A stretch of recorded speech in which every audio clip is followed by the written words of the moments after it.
We welcome to the Only Fools and Horses podcast, Mike Fenton. You starred in the episode The Unlucky Winner Is as Alan. What are your memories of that time? Well, I was doing lots of different things at that time. So, I was quite busy. And it came about simply because I had the same agent as David Jason. And quite often, in order to make things easy for themselves, they would say to him, "Do you know anybody on your agent's books?" And so they got in touch with my agent, and she said, "Yeah, I've got a bloke, Mike Fenton Stevens." And they looked me up and looked at some of the work, and David knew some of the things I was doing. I was in a series called Radioactive at the time on the radio, and he's a big follower of radio comedy. So he saw that, he knew what I was doing. I'd worked with him on a couple of occasions on different things before then, and I'd met him a few times, and he said, "Oh no, he's a good lad." And that was it. I didn't audition. I just went in, and they sent me the script. I was offered a job at the same time, actually, and I turned it down. I was offered the chance to go and make an advert in the Maldives. And the people said to me, "If you want to do this job in the Maldives, it's easier. It's only going to take a couple of days, but it's easier if we book you on a package holiday.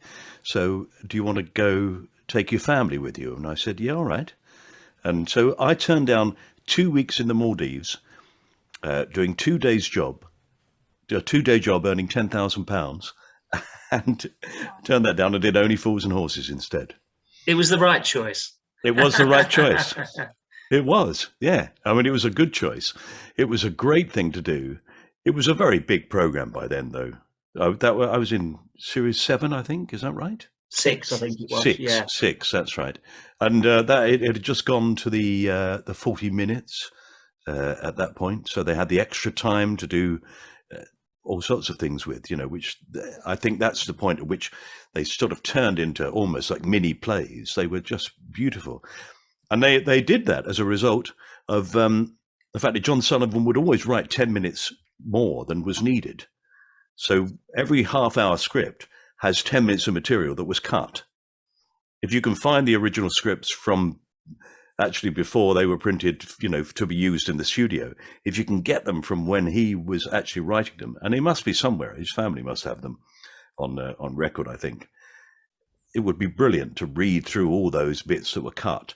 Because I know that in our episode, the irony of it is, of course, when you say to John Sullivan, look, that 10 minutes extra you write every week, we can do it now because we've got 40 minutes. So we turned up, we read through the script, and it was 50 minutes long. So we had to cut 10 minutes of it. So it didn't make any difference. He always wrote 10 minutes too much so that he could, pare it down as we went along. But I don't remember there being anything in it that was worth cutting. We just cut it because we had to, which is a shame. That the scene in the pub, I think, was quite a bit longer. It had other characters coming into it. And actually, the bit before they go on holiday, which is just a brilliant scene, and has the fantastic joke I've been trying to buy, when he's trying to buy condoms, and he says to him, there's a stigma attached. I've never heard the phrase, "there's a stigma attached," since, without saying to someone, "No, that's a bit of silver paper, you throw that away." And Mike's had one fitted in the gents, you're in luck. That's it, yeah. He said, yeah. It's just an amazing thing. Now, my problem with the program, of course, is when you're in something, you don't watch it as obsessively as other people do. Now, I enjoy it when it comes on every now and again and it's on there and I catch it. I enjoy watching it. I don't enjoy, of course, seeing myself looking, 32 or something as I was, It's never so much fun sort of looking at yourself thinking, "Oh, God, I wish I was that skinny," or "I wish I didn't have as many lines on my face or a little bit more hair." But it is interesting. I remember it very distinctly. I remember all the filming, because there's an enormous pressure if you're coming into a program like that to be good. And you can feel really nervous, and nerves can make you do something, they can make you be bad. And you have to try and control them. I've done quite a number of studio things, so I wasn't particularly scared about being in front of an audience. But it was being on that program. I knew what it meant to people, and I knew how much people loved it. And in fact, during the filming of it, the extraordinary thing is that they did every scene. So when you think about going on holiday, until they get to the going on holiday bit, that's quite a long way into the program. And that's where me and Gina Bellman as the reps, that's where we turn up. Now, of course, the first scene in the airport, that was pre-filmed. So we filmed that on the day before the studio came in. You'd never tell from the filming of it, but it's such a big set and so many people involved in it that they needed to film that beforehand so they could then take that set out and put the house in, and then also the hotel bedroom and the bar. But so there was quite a bit of it. It was pre-filmed. And I would be interested to know if anybody's ever really spotted what they are. So David was very, very good at that. I mean, Tony Day, who was the director, was very good at insisting you've got to give the same performance you would do in front of an audience. But of course, David and Nick were extremely well experienced at doing that. So they would bring you up. They would say, give it some energy. Imagine there's an audience there. Try and give the same performance you would do. So you can hardly see the join. It's great. So that whole scene in the airport, that was filmed the day before the actual filming. And also the scene at the end where we win, where I find out that the lottery ticket can't be won because he's too young. That was pre-filmed. So when you think about it, the end of that program, which is quite sort of up and John and him chasing him around, that's done without an audience in front of it. Mm. And actually, when we got to do the bits where the audience were there, the audience by that stage, series 6 of it, they just loved it. They loved every moment of it. And of course, we're extremely excited about being in the audience of Only Fools and Horses. It's something they've been looking forward to for months and months. To get the ticket, we're going down to London, we're going to watch this thing at the BBC. People come out, they get introduced, they go mad, they clap, cheer. And then the first scene happens and they roared with laughter. They roared with laughter at every line, even the lines that weren't funny. And not so many of those. Huh? No, there aren't many, but no. And I remember I think on that thing, David Jason did stop it halfway through the scene. He said, "You can't laugh at bloody everything." And he said, "We go back to the top. Calm down, you lot." And they did have to calm the audience down. You had to say to them, if you laugh too much, we can't edit this program. It won't work. Because if you're sitting at home watching it, you want a certain pace to it. If you're in the audience, you can laugh. They were laughing for, 10, 15 seconds. You can't have 10, 15 seconds gaps between each line because it doesn't work on telly. So quite often, in fact, they would film it and then they would film it again. So you do the scene in front of the audience, in the studio audience, and then you would do it again. It's the second take that is used because the audience had already heard the jokes and didn't laugh quite as much. And it means you can get the pace into it. So almost everything you see in Only Fools and Horses, certainly once it became popular, is the second take of every scene. It's amazing. Really? Oh, So that falling through the bar was probably second take of that? The laughter in that bar scene was absurd, and it lasted about 15 minutes. It was crazy, but it was fantastic. At the end of it, the floor manager said, "Well, that was absolutely fantastic. We're going to have to go through it again, and you don't say to them, we're going to go through it again so we don't get so many laughs. But he said, we're going to go through it again. We had a few technical difficulties. Do try to, keep laughing at the funny lines." Of course, they laughed uproariously. And the problem then, of course, is that, and you can hear that in a lot of the takes, that people are laughing in anticipation of the line that they know is coming up because they've already seen it. So you hear the audience sort of rumble, waiting for it to be said. And David, of course, and Nick were just brilliantly skillful at controlling that audience and timing them and being in charge of it. They were fantastic, I have to say. The whole process of doing the recording, it was very interesting because it was very intense. So they learn a 40-minute script from the Monday. So Monday morning, we read through. They would have done the filming of the episode before on the Saturday night. So they get Sunday free. All right, they probably started learning their lines then, but they came in on the Monday, we do a read through. Then on Monday, we block it. So we go through each scene and decide where everybody's going to move. And then we do a sort of a walk through it. And that's the end of the first day. And by Wednesday morning, both David and Nick, were off the script. They learnt the whole of that episode in 2 days, and would be going through it, and then they start to play with it. Then they start to improvise. David particularly was just chucking lines in, putting bits of business in. There's a moment where I think he goes to pick the phone up, and Nick bangs his phone down, his hand down. And he goes, "Ow! All right, go easy." That's an idea that him, or a lot of the physical business in it would be David putting it in. Would be David saying, "What about do this, do that? You turn there." He was very keen on the idea of people looking at the right place at the right time. So he directed me, although I'm fairly sure I would have done it this way, but he was very keen. He said, "You know how to play that bit. He's a big lad, don't you?" I have the line. He said, "You know how to do that line, don't you?" And I said, "I think so, David." He said, "It's very important you don't look at his face to begin with." I said, "No, I know, I understand." So the idea is I'm looking at David, who's this high here. I look at him and I turn to what I think is going to be a child. So I look there, and then I look there. And that's, he was very insistent on that, and he's absolutely right, of course. I mean, it's classic farce comedy.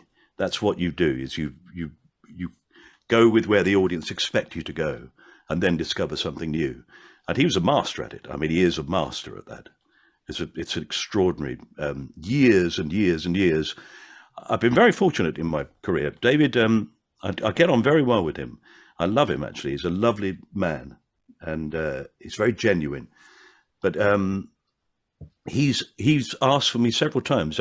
They put forward a number of names for people to read his autobiographies and in audiobook, because, he's of a certain age. It's a lot of work reading those things. And although he'd sort of written them, he didn't want to sit down and then read them all again. So he said, get someone in who can sort of give it the right feel. And I was chosen to do it. He chose me to do it. And again, which is lovely. Again, he said, because I know you can sort of deliver my jokes. I know there are jokes in it, and I want them done the way I do them. So again, I feel terribly honoured. Yeah, it's a great honour, and it's all about that classic comedy timing, isn't it? So much of comedy is timing. Absolutely. So it's all timing. It's all knowing. It's when to reveal the joke. It's when you let it happen. Sometimes, and that's a variable thing, so sometimes it has to come in quick before the audience has got there, and other times you let the audience get there and then you do it, and they doubly enjoy it because they go, "I knew you were going to say that." So it's a constant thing that you play with all the time. It's very enjoyable to do. The rehearsal process, Tony Dell, in the theatre, in theatre, directors will be very involved in the minutiae of the performance. On television, a director is thinking a lot about all sorts of other things. So, for example, he will be thinking in great detail about which camera angle to do. So a director's job quite often on television is thinking, well, I'll shoot that from there at this shot, and then I need to cut to a shot where I see both of you, so that'll be that camera. So they spend a lot of time writing out the camera script. And that's what a director does. And they don't concentrate quite so much on the performance, particularly if you've got people of the skill of Nick and David, So David then works out the acting, as it were. David sort of directed it, really. He directed the acting in it and how it should be done. Lots and lots of little things. Yeah. But also, he had this wonderful ability to make you feel involved. And when I said earlier on that it's a thing that would make you very nervous, if I turned up at that thing and they'd gone, "Hi, yeah," and read through it and hadn't laughed at what I'd said and hadn't said hello and been friendly, I would have thought, "Oh my God." And then if you'd done your bit and they'd gone, "Yeah, great, thanks, all right, see you tomorrow," and you just rehearsed your scene in isolation, which you could do, and I have done that with things, and as soon as you're finished, they say, "Well, you can go now." And you go. David said, no, don't go, stay, because you might have some ideas. And he insisted, well, he didn't insist, but he encouraged us to stay around. And of course, I was absolutely desperate to stay around. I wanted to watch the process of them rehearsing an episode of Only Fools and Horses in detail. That's a real gift to be able to watch that happen, to see them go through the process and how they go about it, how they work it all out. I learned more in that week than I'd learned in, you could have learned at drama school, I think, in 3 years about comedy. And David, I think it was a trick. I'm very, very sure it was a trick. But he said to me, actually, I tell you what, Mike, could you stay around and be my prompt? So I would sit with the script. And as they were going through it, if they went, what's that line? I would prompt them. But he said, no, I want you to do it because you're an actor. You'll know when I'm doing a pause and when I've forgotten the lines. And again, that's a compliment that I would know, because it's a very annoying thing if you're rehearsing something and you're doing what you know is a comic pause, and you're rehearsing that comic pause, and you're thinking, when I do this in front of an audience, it'll get a big laugh. And you've got, one of the production secretaries prompting you, and they say the line. You go, I know that line. I know that's the line. I was doing a comedy pause. It can be very frustrating, and he didn't want that, and rightly so. He also said that we should all have lunch together. So the things were rehearsed at a place called the North Acton Hilton, they used to call it, and it was the rehearsals rooms for the BBC in North Acton, by North Acton Tube Station, and which is just up from White City, where the BBC was. And you turn up there, and everything that was being rehearsed at the BBC at that time was rehearsed in that building. So it was absolutely full of To the Manor Born and Yes, Prime Minister, and all the dramas and Doctor Who. They were all being rehearsed in different rehearsal rooms. So there were 3 rehearsal rooms, large rehearsal rooms on each floor, and there were 7 floors of those, so 21 rehearsal rooms. And the top floor was a canteen. So at 1 o'clock, everybody from all these different things would gather and have lunch together. It was quite fantastic. I mean, you can just imagine every table had, there'd be the 2 Ronnies there, there'd be Bruce Forsyth there. It was amazing. Wow. And David said, we used to play a game at lunch, which was called Look Away. He said, you ever played this game? It's good fun. What you do is, all right, you're a new boy, Mike, you pick someone. He said, pick someone around here you think is really famous. So I chose Nigel Hawthorne, who was in Yes, Prime Minister. And he said, right, what we do is, one by one, we all slowly sort of look in his direction. Just take it in turns, over lunch. Sort of reel him in. He said, you just look at him, and if he looks in your direction, you just flick your eyebrows at him, just say, all right. And he doesn't know any of us, does he? He said, you don't know Nigel Hawthorne, do you? I said, no, I don't know him. He said, that's all right then. He won't know any of us, but if we do it enough, eventually he'll acknowledge us. He'll think, I must know them. So the moment he goes like that, he said, you look past him. Just, and you look past him, and then we'll all see him. He'll wither. It's brilliant. So that's what we did. We all went, oh, Nigel, carried on eating. Right? And then at the moment he went, hello, we all... It's the other way. Yeah, and you saw him go, and embarrassingly go back to eating his lunch. It was a very cruel thing to do. But that, I mean, in a week like that, doing things like that as a company, sort of creating a company out of each episode of actors is an amazing thing. So that by the time we got to do, scenes, the first sort of real acting in front of a camera that we had to do, there was no audience there. It was just us doing it. You can really feel the pressure of it. You can feel under enormous pressure at that point. But I didn't. And, I felt that we were part of it. And also, we'd spent the whole week discussing how the episode would end. Now, normally, one of John Sullivan's great skills, I mean, one of the things that is most memorable about Only Fools and Horses is they always have those brilliant little twists at the end. So this episode, he said, I can't think of one. And he didn't know what the end was. So the end scene, people were coming and say, "What about this? What if it's this?" And he'd go, "Yeah, no, I don't know." Every day, people would come in with ideas about how the episode should end, and then it was David, I think, who said, "Well, why don't you let us win the lottery, but then make it so that actually the winnings, we think it's 1,000,000 pesetas, and we think we're millionaires, and then it turns out that what that is about £10.50." That's all it is. I didn't know that. No, it's not actually. It's Oh, not. no, But he said, no. couldn't we do that? He said, so like, and John Sullivan said, no, it needs to be 1,000,000, doesn't it? Because, he's like, we're millionaires and millionaires, finally, here we are. He said, and 1,000,000 pesetas, he said, is still a lot of money. He said, oh, right, okay, that doesn't work then. And then John Sullivan said, well, you could win it and it'd be worth a lot of money, but then it turns out you can't collect it because he's 14.5. And everybody went, brilliant, that's it. And then he said, all right, I'll write it. And he went home that night, wrote it out, came back, we got the script. I think on the Thursday, which is the day that you do the camera rehearsal. So when we did that scene in front of the cameras, on a Thursday, all the crew come in to the rehearsal room and they watch you run through the whole thing for them.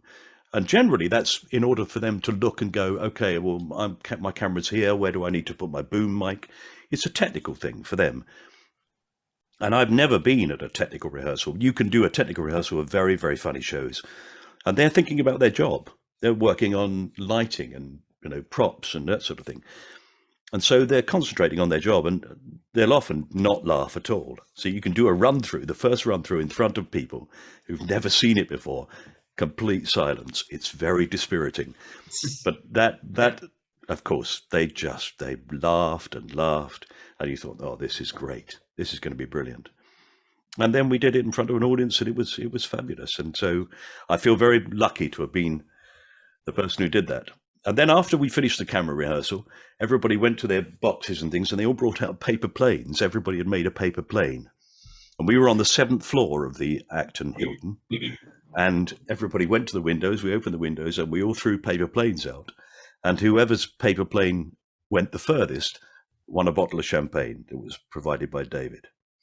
And I can't remember who won it, but he did tell me that Nick held the record, that he'd made a paper plane. And he said, you see that building over there? And it was a building that was about half a mile away.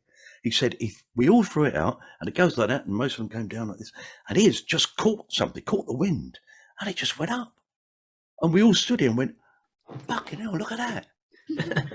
And it just went and it flew and flew. We all go, go on, girl, that's it, keep going. It's like an episode of Only Fools and Horses. So then it went across and it landed on this roof, which is about the same height as us. We went, that's unbelievable. I love the fact that David, when he's very relaxed and very, he goes very London, very Cockney. He's still got that, He's so really his Del Boy character is sort of really how he talks. I do a podcast where I talk to people about, it's called My Time Capsule. And we talk about the 5 things from your life that you would like to put into a time capsule.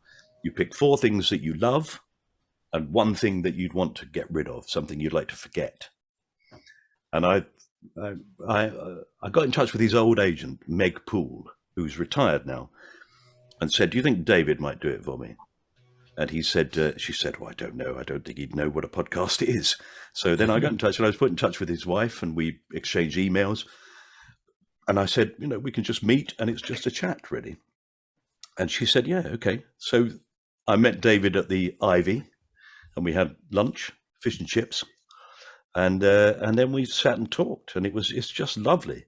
But at the end of it, I put the program together and sent it to him, and he wrote back. He rang me up and said, "Oh no, it's really nice, Mike. It's really relaxed, isn't it? It's one of the best interviews I've ever done, I think." He said, "But that's because I didn't realise I was being interviewed." I said, "Oh right, well that's good. That's what it's supposed to be. It's supposed to be like a relaxed chat between friends."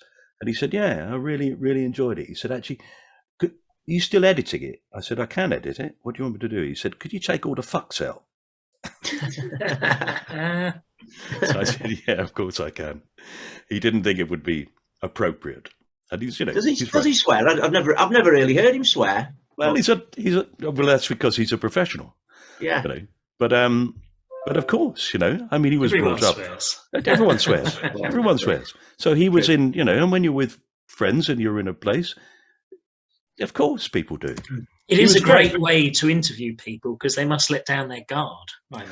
Yeah, I mean, although I always promise people that nothing goes out until they've listened to it and are happy with it. So Yeah. it does relax people, but you're not really trying to trick people into doing things. But he talked in a really detailed way about how he does comedy and what he thinks is important in comedy. And if you ever get the chance to listen to it, I would. It's a really nice listen. It's very jolly. And at the end of it, I'd hung on to this thing for a long, long time. If people get in touch with me, which they do occasionally, and say, "You're right, mate, you know, couldn't send me something," or say Groovy to someone for me, could you? And I say, "Yeah, I don't mind doing that," because people love the episode, they love the program, and I'm quite happy to say, you know, to send people a little message saying, you know, Groovy, and sometimes I'll send them a card or something, and then so I had some badges made, some Groovy Gang badges, so that when people say that, I send them a card and I put a little Groovy Gang badge in it and say, "Welcome to the Groovy Gang." You know, which is you know, now, so I'm the only person in Only Fools and Horses who isn't selling this stuff on Facebook or anywhere else. I'm giving it away. That's the sort of bloke I am, an idiot. Anyway, I had one. When we finished filming, there was a great big bag of them, because in order to have badges made, the easiest way is to order 100 of them. You say, "Yeah, we'd get 100 of those made." If you order, you know, they didn't know how many they'd need, so they made 100. They used probably 10 for kids in the shoot, and then the rest of them were sitting there. And I said to the bloke, "Do you want those?" And he went, "No, I'm going to chuck them, mate. I'm going to go in and skip." Like everything, you know. And I said, "Oh, I might. Can I take some?" He said, "Yeah." So I took about 10 of them. And over the years, I've given them to people, and I had 2 left. And I gave, so at the end of the thing, I gave one to David, the end of my podcast, and made him a member of the Groovy Gang. And delightfully, he was really touched by it. He said, "Oh, that's lovely. I've always wanted to be in that gang." And it's really lovely. Yeah. So there we are. Yeah, it was a great time. I've had lovely times with David over the years. We both we were both very good friends with Terry Pratchett. And David did loads of things for Terry Pratchett over the years. We did a couple of plays together of his. I was doing a play that he wrote, Morris the Mouse. I think it's called Morris the Rodent. And I was playing various parts, and David was playing sort of the main character. And we were recording it. Over the week that we were recording it, I said to him, you couldn't, do you sign things, David? And he said, "Not really, no. Not anymore." He said, "I used to sign things." He said, "But just everybody wants you to sign everything." So he said, "So I've sort of stopped, really." And I said, "That's understandable." I said, "It's a shame, because, you know, if you could sign my script, there's a bloke who I know who, he's the landlord of the pub that I go to. And when I told him I was doing this, he went, he used to come in my pub. He used to go to a pub in Rusthall, near where I live in Tunbridge Wells. And David used to live near there. And so he said, "Oh, yeah, I remember that pub, yeah." He said, "Anyway, he runs this pub and I go to it." And he said, if you could get him to sign something for me, I'd love it. I'll put it up behind the bar." And I said, "Well, I'm not sure if he does." So anyway, he said, "No, I don't really sign." So I said, "You couldn't just sign my script. His name's Les. And actually we call him Fat Les, because he's a big man. He serves behind the bar. He's always drinking, and he's a big bloke, Fat Les." And he said to me, "There's no such person as Fat Les, is there?" He said, "This is some Dolly Bird barmaid." He said, "You want to impress." I said, "It's not. It's a bloke called Fat Les." And he went, No, I'm sorry, Mike. No. I went, "Okay, that's fine. And at the end of the week, we were sitting there having a cup of tea or something in between scenes. And he went, "You still want me to sign that thing?" And I said, "Only if you want to, David. I don't mind." He said, "Yeah, all right, go on, give us it." So I gave it over, and he got a pen. He said, "Yeah, just for you. I don't do that very often." And he gave me this thing signed, and he'd written, "To Les, thanks for all the beer. By the way, do you know everybody calls you Fat Les?" Quality. I did give it to him still, and he went, Did they call me Fat Les? I said, only a few people. It's a joke, really. He didn't know. But I said that's sort of typical of his sense of humour. He did me a favour, but at the same time stitched me up. Very nice. But yeah, he's a lovely man. He's a lovely man. We shall miss him when he's gone, I'll tell you that. Definitely. Yeah, legend, isn't he? I was going to ask you about Benidorm, Mike, that you did with John Chalice, who sadly passed away. Lovely John, yeah. Oh, we had such fun together. It's a very great job doing Benidorm. Well, it was a great job because you basically are in Benidorm, and we stayed in a hotel. John and I stayed in a hotel together I was there for 2 months. He was there for 4 months. So 4 months in a hotel in Benidorm. Nice. And yeah, we had our little restaurant over the road that we became our regular, and they knew us in there. We would go in there and have supper after filming. Him and Carol, we had just lovely. And then you get days off where you'd go, we went off down the coast, had beautiful lunches together. He's such a sweet man, John Chalice. Really, really lovely man. I mean, gentle, funny, just and kind, and a real, professional. I can't ever remember John turning up and being unsure about his lines. Those sort of things really count. He always knew his lines and was right on top of everything all the time. But very, very generous and very sweet. And I got on very well with him. I wish I'd known him for longer, really, and more, But there we are. It's very sad. I talked to him on my podcast as well. So if you're interested in Only Fools things, you can listen to him. He told the most extraordinary story. I'm going to have a drink of coffee and I'll tell you. Yeah, I know you've covered quite a bit there, Mike. I mean, two things, I suppose. What would be your most favourite line, or is that an obvious question, or favourite scene, or in the episode of yours? It is the favourite line. Well, there are certain lines that stick with you, aren't there? I still say "poxy lizard" a lot in my everyday life. Really? Yeah. Yeah. If anybody's just in that situation, not necessarily following any line that happens, if somebody's sort of going, "Oh no, yeah," I just go, "Yeah, poxy lizard." When he fell off the skateboard, wasn't it? That when he falls off the skateboard, absolutely, yeah. When he's standing there, and how funny can somebody look in a children's skateboard outfit? Just amazing. That and the it's just a bit of silver paper. You throw that away. That's got to be the great line, I think. It's one of the great lines in comedy. I don't know why it's not celebrated as such. It's a piece of genius, that little scene leading up to that line, because Nick plays it so seriously, and then you get drawn in by Del going, no, it's very it's very mature of you, you think this, you don't know where this is going to go. This conversation, it's amazing how John Sullivan had the nerve to do that in those episodes. I think that was encouraged by the fact that they were 40-minute episodes, that he was suddenly given the license to take longer over building a joke. You didn't have to be bang, bang, bang, a gag every other line, which in some of those earlier ones he does. It's extraordinary. There aren't many comedies that can do that, I think. I think that's why it's still loved so much, because they come so thick and fast, those lines. But yeah, no, just overall, but then, as I say, it's not a thing that I would sit down and watch particularly, because I sort of have my own memories of it as well. I have my own memories of it from a different angle. Do you know what I mean? When I see those scenes, I think of the camera crews around us. I think of us being in a set. I don't think of us being something. People have said to me, "Did you go to Spain?" And you go, "No, they just put some tan makeup on it. If only, But no, sadly not." But and do people still come up to you and say "Groovy"? All the time? That just shows the power of the program. I don't think it's anything to do with me particularly, because I don't think I look anything like I looked in 19, whenever it was, 87 or something. I don't look the same, And people see this old bloke walking down the street and go, "All right, Groovy." You go, "What? How the hell? What did you see me from?" It's incredible. How often would you get that? Would you get that weekly, Mike, or daily? More than that, more than weekly, which is amazing, isn't it?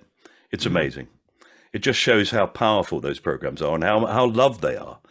That actually people would recognise me constantly from that situation. Just, I mean, I just get it. People do it on trains. Sometimes they do it really up front. People, I don't blame people. I don't mind people doing it particularly either. I mean, I don't blame people.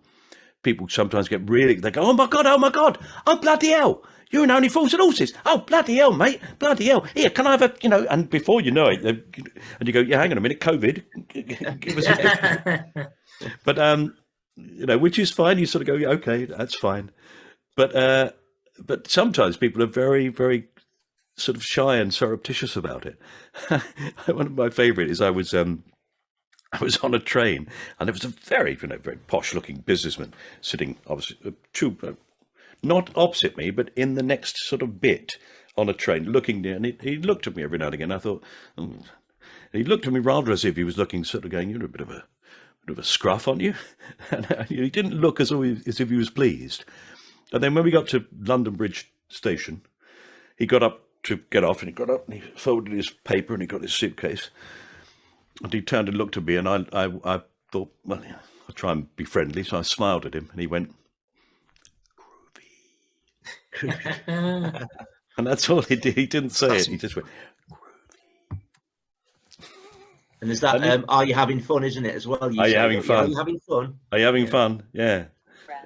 People say nice one, Alan, which is odd, I don't remember. Yeah, sangria, isn't it, that? You say about, would you like a sangria? Nice one, Alan, yeah. Nice one, Alan, yeah. God. And you sort of forget those lines until people say them back to you, But, yes. Did you ever cross paths with Gina Bellingham again, Mike, at all? That played Carmen? Yeah, I have, yeah. Yes, I do. I have seen her around. In fact, she's coming on my podcast in a couple of weeks, so that'll be nice. Okay. Yeah. But she's been out in Madeira with Mariella Frostrup swimming. That's what I don't know why I know that, but I do know that. That's very weird, isn't it? It's a strange world, the world of supposed celebrity, Just where you sort of go, well, I don't know, how weird.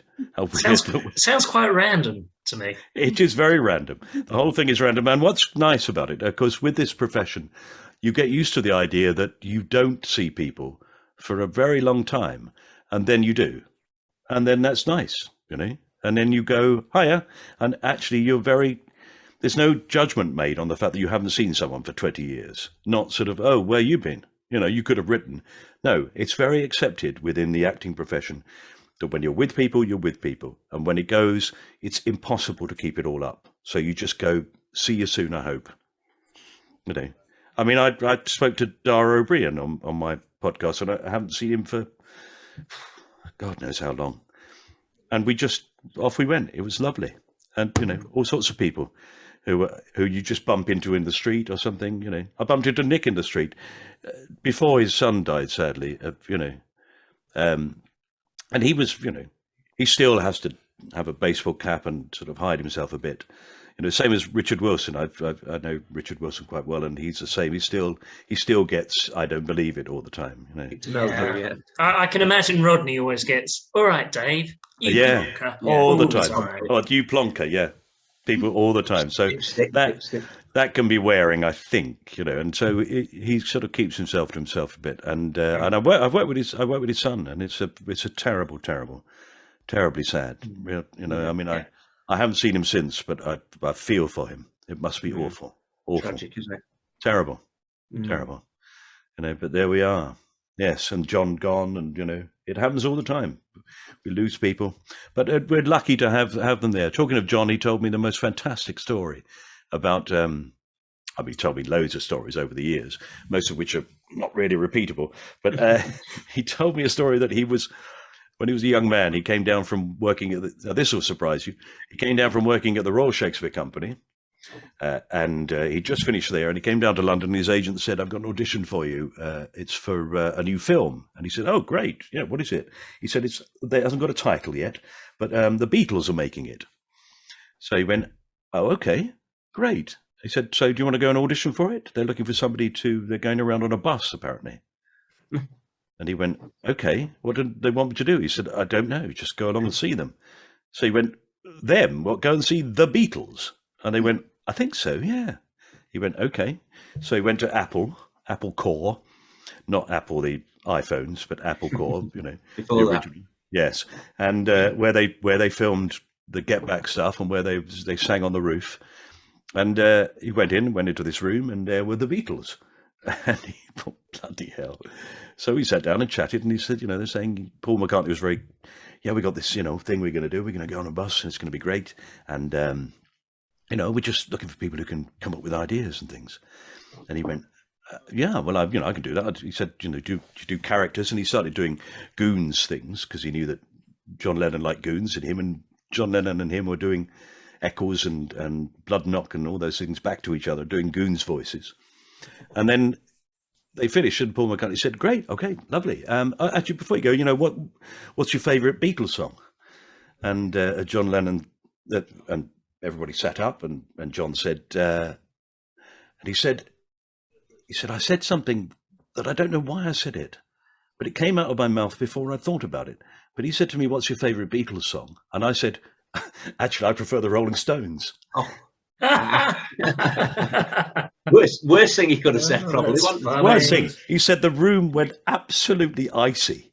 But honest. And then he said, then John Lennon, who was by this point was, I think, looking at the newspaper, looked up and went, yeah, me too. He said, and it broke the ice. And he got offered the job, but he couldn't do it. He got the job, but he couldn't do it. So he was almost in the Magical Mystery Tour, the film. Wow. Which is a terrible film. But it's the Beatles, like you say. Yeah, just the Beatles. Yeah. Beatles. I've had some fantastic Beatles stories recently. From Emily, before we go, do you want to ask a question? Because we're going to go in about 5 minutes. Oh, Emily, come along. What'd you say? No, I'm already married, Emily. I'm sorry. I forgot what I was going to say. Would you say All the Fools and Horses in your top 5 best things you've played in? Yeah. The 5 best things, well, Only Fools and Horses is obviously one of them. And Benidorm, because it was like being on holiday for weeks and weeks. Long days of filming, but then every night we would go drinking and quite often ended up doing karaoke, and fantastic restaurants in Benidorm. We ate like kings, and then we'd go back to these hotels, and it was just great fun, and swimming in pools. What a job. Honestly, mad. I did. And then, of course, things that you do that aren't as well known really stick in your mind sometimes. There was a series called People Like Us, which was written and directed by John Morton, who after that has done 2012 and W1A, and is just about to do the Call My Agent, which is the big hit in France. They're doing an English version of it. And he wrote these really, really funny scripts, and it was just a brilliant script. And it was, in that episode, it was Olivia Colman's first television job. So she was in it, and I played the lead role in it, and it was a fantastic job to do. Unfortunately, you never see them. They're never on the telly. You can't find them anywhere. It just, some programs come and then they disappear, and I don't know why. I don't know why, some things become popular. I did 3 series of a thing called KYTV, which was a spin-off of a radio show that I'd done, or radio series that I'd done. We did 7 series of a thing called Radioactive. And these are my friends from when I was at university. So they're my oldest friends in the business. And we did all these radio things together. We toured, we made albums, we had a fantastic time. And then right at the end of it, we did 3 television series, and we won the Golden Rose of Montreux. So it was a brilliant thing to do. And so making those, that definitely would be number 4. And then I think probably I was in Not the 9 O'Clock News was the very first television job I did, which was a long time ago. And Rowan Atkinson was very young. And I was incredibly young. And I did a sketch at it where, at the time, I was learning to knit. And I said to the producer, John Lloyd, who also does QI and loads of other, and Blackadder and all those things. But I said to him, it's all right if I knit in this, if I sit here and knit. He said, yeah, that'd be interesting. So there's a scene where I've got hardly anything to say, and everybody's talking, and I'm just sitting there knitting. And it's the most awful piece of upstaging you've ever seen in your life. You can't look at anything else. If you ever see this sketch, doesn't matter what they're saying. You go, why is that bloke knitting? What's going on? It's a terrible thing. And it was the first television job I did. And I was too naive to realize that actually what I was doing was just ruining the whole thing. But, there we are. So I think I'd go back to that very first job, because when you do that first job, you don't know if you're ever going to do another one. You sort of go, well, that was fun. I've been in the BBC. I've done telly. Brilliant.